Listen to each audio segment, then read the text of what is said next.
Welcome to my sewing room. We have some really elegant women's things for you today, which have embellished, of course, with machine embroidery. The suit I have on is one which we've used machine embroidery just to come down the front lapel. Let me just share with you some things that Lana Bennett has brought to share. This is a beautiful evening ensemble. Now I folded this. This is a shawl which has the magnificent lace embroidered in black on both ends of the shawl. But let me show you what else goes with this shawl. Okay, this is the top to the evening dress, which is absolutely beautiful and has the beautiful black lace that has been embroidered on the front. And just wait, I'm not through yet. Let me show you the wonderfully elegant straight skirt that goes with this bustier and with the shawl. Is this beautiful or what? With the black lace embroidered all the way down the front of one side and that pretty slit that probably goes up or maybe right above the knee. What a beautiful evening outfit. Some more wonderful things to do with women's clothing and machine embroidery. And here's some applique quilting fabric for the background. This is a beautiful scene of a pond and animals, a little deer. Absolutely easy to do if you're so fortunate as to have an embroidery machine. Another lovely dress. This looks like a dress my daughter Joanna would really love to wear. A short dress that has a beautiful flower embroidered, or flowers embroidered all the way down one side, making it also a skinny line, because when you have up and down things, that tends to be very slenderizing. Here is another fun little vest, and the front has embroidered the denim vest, but what I'd really like to do is turn it around to the back so you can see the cute embroidery on the back, which has another little scene. I think we have kitty cats and flowers and even a little butterfly tucked away in that adorable little machine embroidery effect on the back. And you know, you can make machine embroidery as elegant and as simple as you want to, such as this pretty blouse right here with the tone-on-tone machine embroidery. And now come on with me to the technique boards and let's see how easy it is to make beautiful laces to go on women's fashions.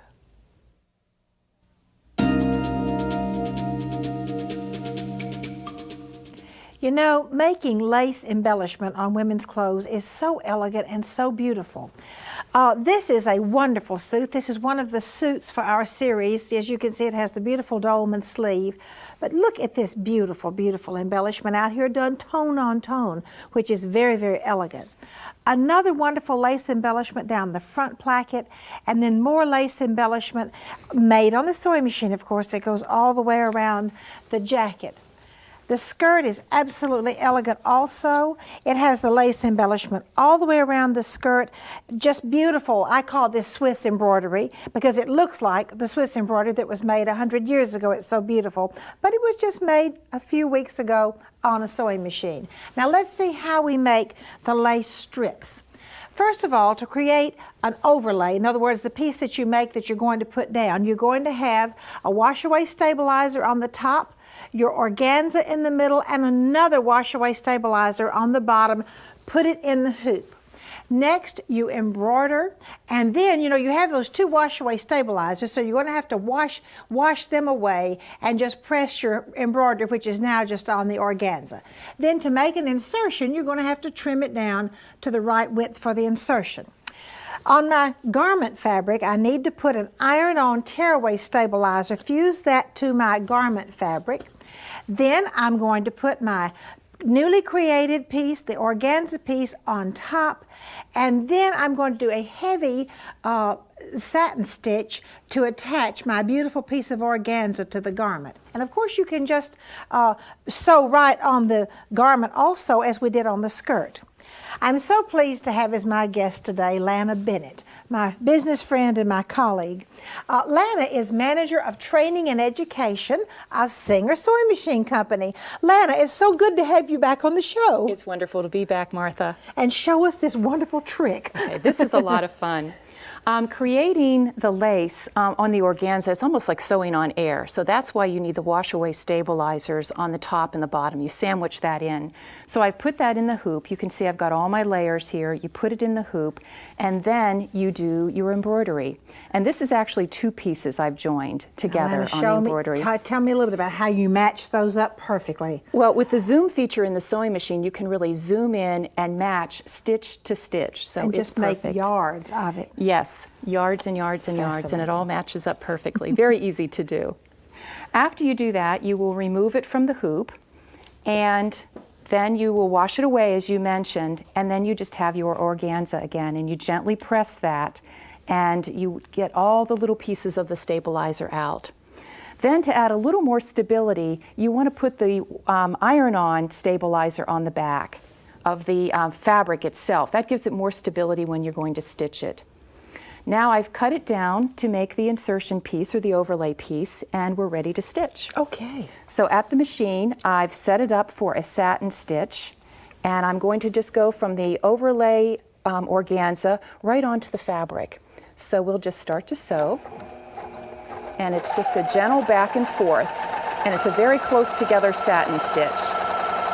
It makes a nice decorative feature, too, to have some more of the peach color, I thought. It does. I love the tone on tone. I really like the Some tone of the most tone. expensive designers out of the most expensive stores do a lot of machine embroidery tone on tone. Yes. And I'll just do a little piece there and use the thread cutter on the machine, and you can see you have the satin stitch, and it attaches the fabric to the organza.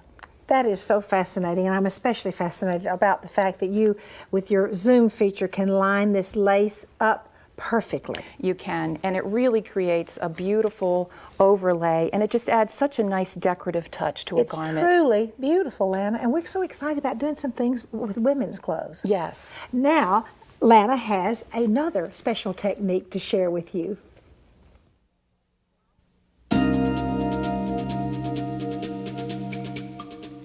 I think, Lana, this is the most beautiful front to a jacket I've ever seen. Now, you just tell me how you made that beautiful buttonhole placket covering. I love to do decorative coverings on buttonholes. Especially with that beautiful lace collar. Yes. Oh. Yes, I've chosen another lace design. This is a small, very delicate one for the front. And again, I've sewn it on the organza and then used it as an overlay on the placket. And this really nicely hides buttons and buttonholes and gives a very elegant couture look to a garment. It really does. Once again, as I've mentioned, I sewed the lace or embroidered the lace on the organza, once again using the wash-away stabilizer. So it gives the bottom and the top. Right, Okay. sandwiching the organza in between so that you have the extra stability for the lace to sew on the organza. Then I've cut it down to the size of the placket, and actually you just really slip the placket or the organza inside the placket and create the little overlay. Okay. Just like that. That's easy enough. Then you stitch it down, and I've basted it in place, and then you just sew it on your garment and your placket, and it covers up your buttonhole. Well, that is absolutely beautiful, especially with, I just love that lace, and I love the tone on tone. It looks so expensive. It does, doesn't it? It really does. And Lana, I understand you have another garment construction tip for us. Yes, I do. Okay, thanks.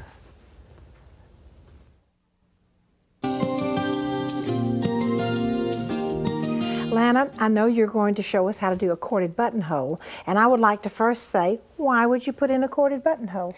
Well, once again, it gives a very professional look to it, and it gives it a raised look, so you have a professional couture look to a buttonhole, number one. Number two, it prevents things from stretching out. Gives a little extra stability and keeps it from stretching out. Okay, now show us how to do this. All right, on our buttonhole foot, there's a little nose at the top and 2 slits at the bottom, so it is made for cording to go into the buttonhole foot.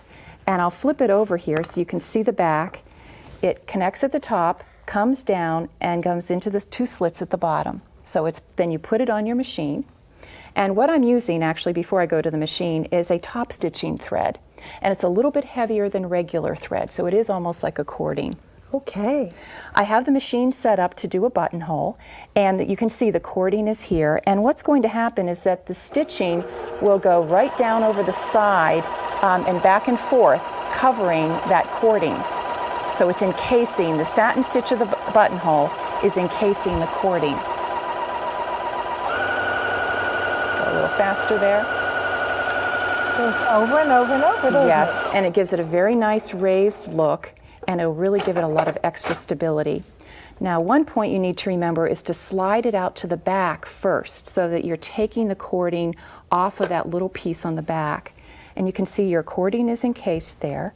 Now, hopefully, if I didn't catch it too strongly, you can pull it in. Oh, you did? And Perfect. you have a nice corded buttonhole. And you just clip those little tails off. You trim these off, and see, I have my scissors here. You trim these off, and they go up inside, and you have a beautiful corded buttonhole. That is a beautiful buttonhole. Lana, thank you so much for being here. We've just loved having you here in Martha's Sewing Room, and look forward to having you back again sometime. Thanks, I appreciate it. Thank you so much. And now I have a quilt square for you.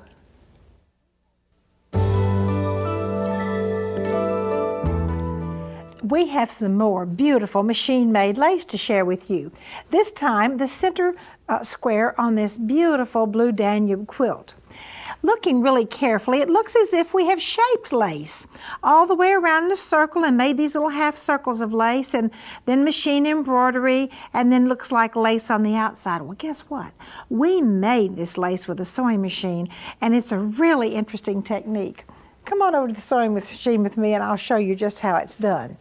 And you know how I love the word easy, and this one I promise you is easy.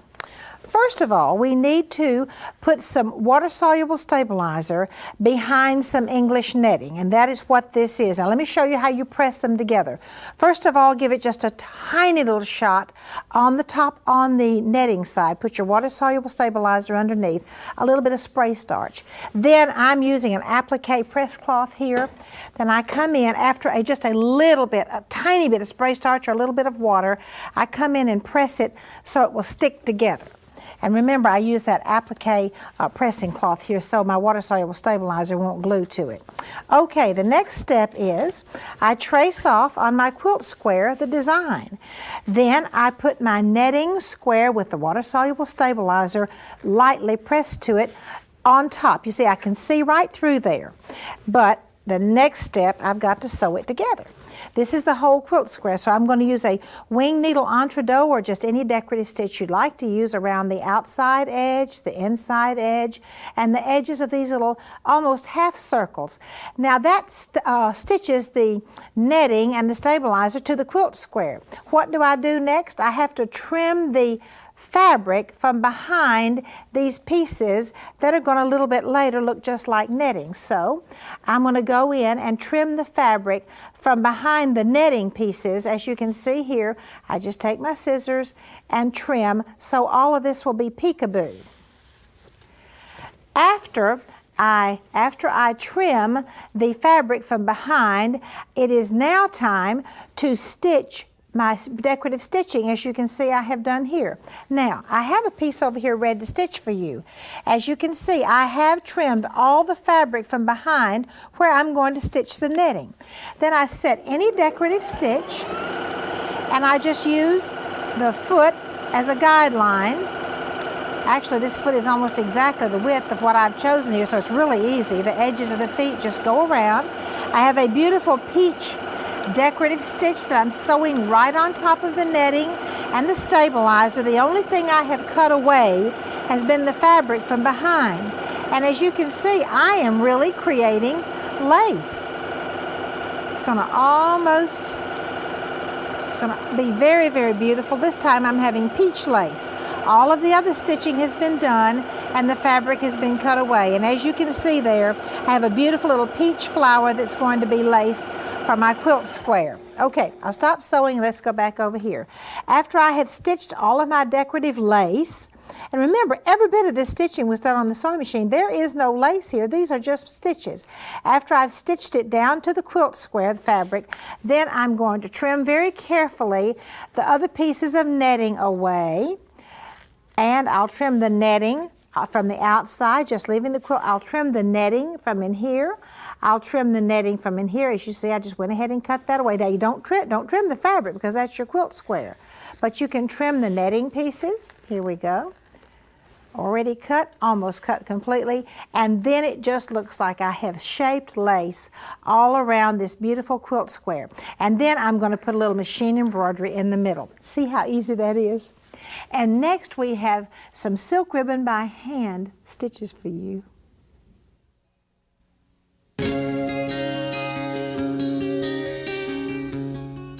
I'm so pleased to have as my guest today my dear friend and business colleague Beverley Sheldrick from New Zealand. Beverley is a very published author in the area of silk ribbon embroidery, and many times she has articles in So Beautiful magazine as well as other publications. Beverley, welcome to the show. Thank you, Martha. It's just such fun to be here with you. Today I would like to show your viewers two fuchsias. And we're going to start first of all with the simplest one, the easiest one, and this is quite a quick little one, but a very good one for filling in. Now you can see that here we have the finished one, here I have the first section, and then this little piece here actually sits on top of there, but I've done it like this to make it easier for the viewers to see. And then finally we have these what looks like pistol stitches, but to be honest I've faked these just a wee bit because they're on the blouse, which is linen, and they may have pulled through. So this is what we're going to do. You can see that this comb section here is very simple. There's quite simply straight stitches. You can see there's the first one there, the second one will be just a little bit shorter, and the third one is a little bit shorter again.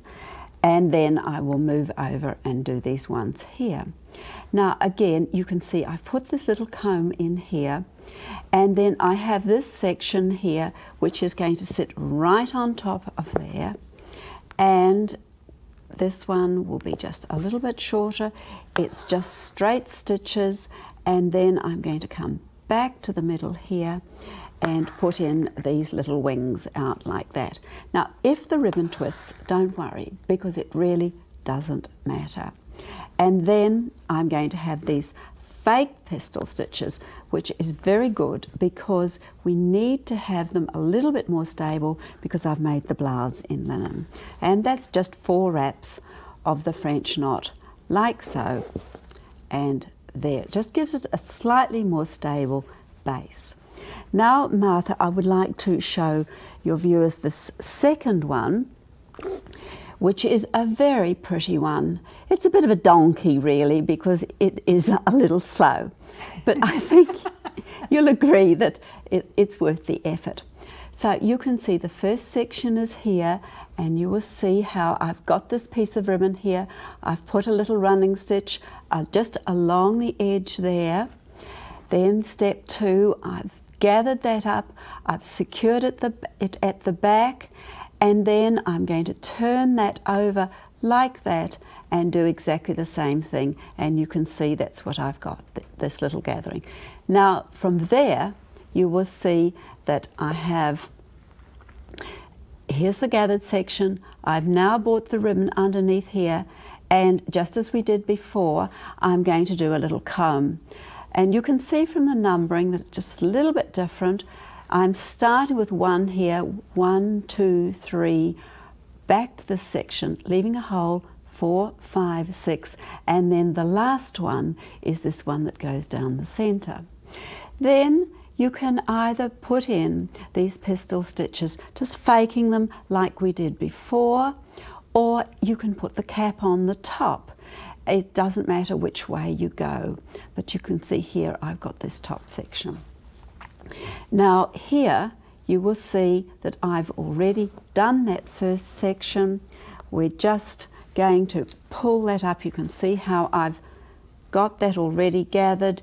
Take it into the back there like that, pull it tightly, and there you are. The only thing that we do have to do is we do have to put just 1 or 2 little catch stitches to hold those gathering in place, just like that. And then of course we'll take this through to the back and up underneath here, ready to make the comb.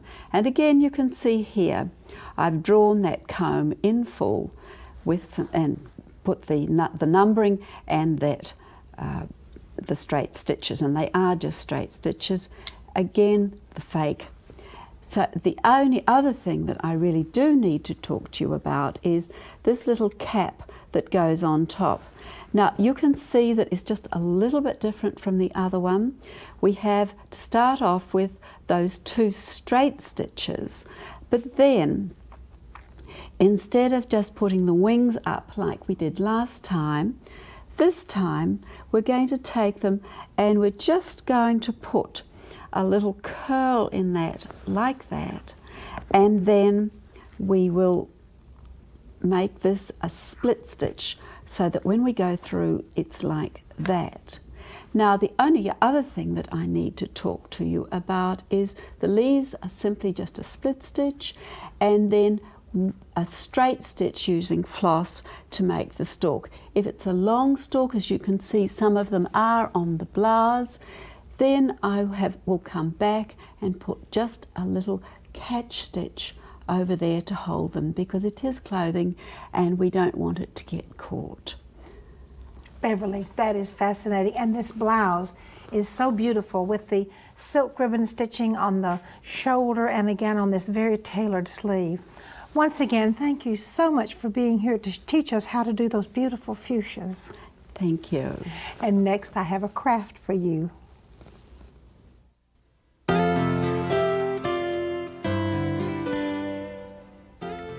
This little doily basket holder is the cutest thing, and it could be done for any season of the year depending on your machine embroidery.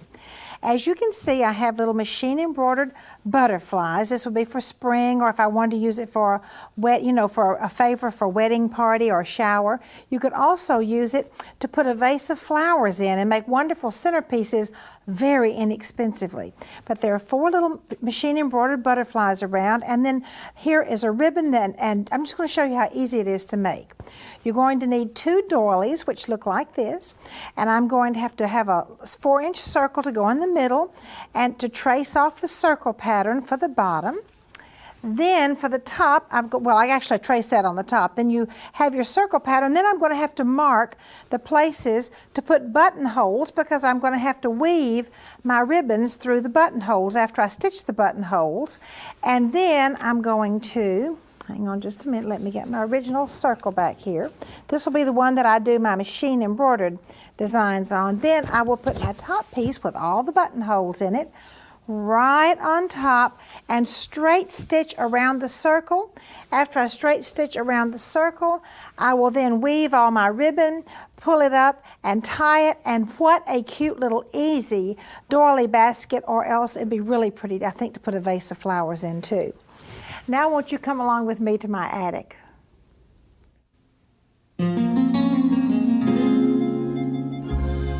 This is such a pretty blouse. We've had so much fun today with all kinds of beautiful embroidery and embroidered lace. And this is, of course, done by hand. This is absolutely beautiful. It has the beautiful flower at the top, a rose, and then you can see the delicate eyelets and then the magnificent leaves embroidered in several different ways, and more eyelets as the stem of the rose goes all the way down. Once again, you nearly always see, I never can say always, but you nearly always see tucks on these beautiful blouses. And I have to turn the sleeve around so you can see the 2 sets of 4 tucks along with the beautiful lace and the lace insertion and then the lace edging on the bottom of the blouse. I always like to turn the blouse around. You've told me so many times how much you enjoy seeing the back. So I'll show you the beautiful back of the blouse with its pretty little buttons. And by the way, the buttons were all intact on this blouse when I bought it. And then this blouse was meant to be worn on the outside. As you can see, it has the beautiful finished mitered lace edging and lace insertion. What a beautiful blouse. And I might add that the ladies did wear beautiful camisoles underneath the blouses. Thank you so much for joining me in my sewing room today. I've had a good time, and I hope you have too. Won't you come back next time?